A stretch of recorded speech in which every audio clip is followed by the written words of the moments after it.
Tiniyak ng pamahalaan na may sapat itong kakayahan para tugunan ang pangangailangan ng mga inilikas na pamilya dahil sa pag-aalboroto ng Bulkang Kanlaon.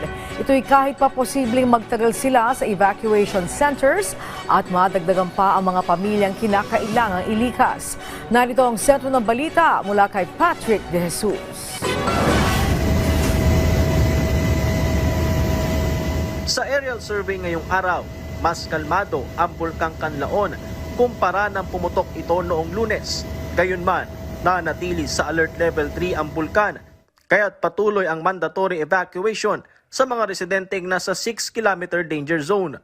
Handa naman ang pamahalaan na tugunan ang pangailangan at pagresponde sa mga apektadong residente. Sabi ng Office of Civil Defense, may sapat na kakayahan ng evacuation centers para serbisyohan ang mga inilikas na individual.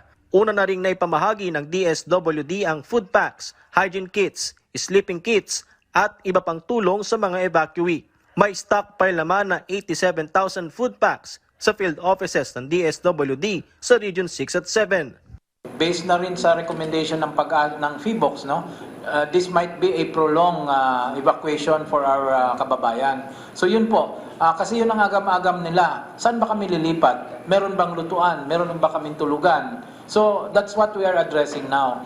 Because as far as relief item is concerned, we are assured by DSWD that we can sustain a long-haul operation. Non-stop ang production pa rin ng ating mga family food packs and non-stop delivery also of these family food packs.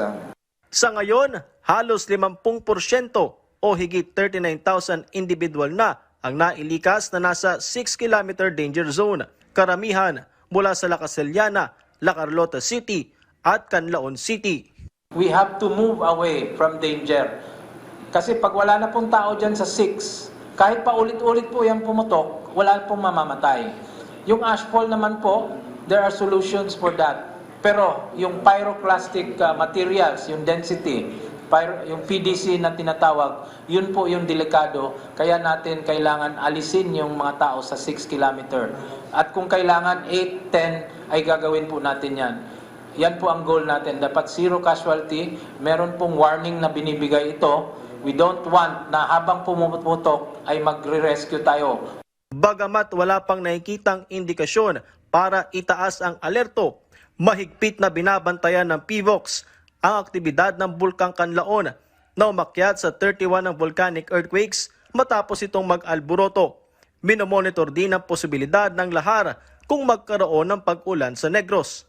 Explosive eruption may be followed by similar short explosive eruptions on short term, which may generate density currents within the 6-kilometer radius area on the summit.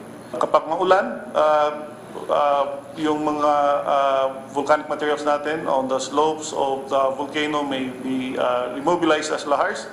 This is very important, especially na umuulan-ulan ngayon sa Canlaon.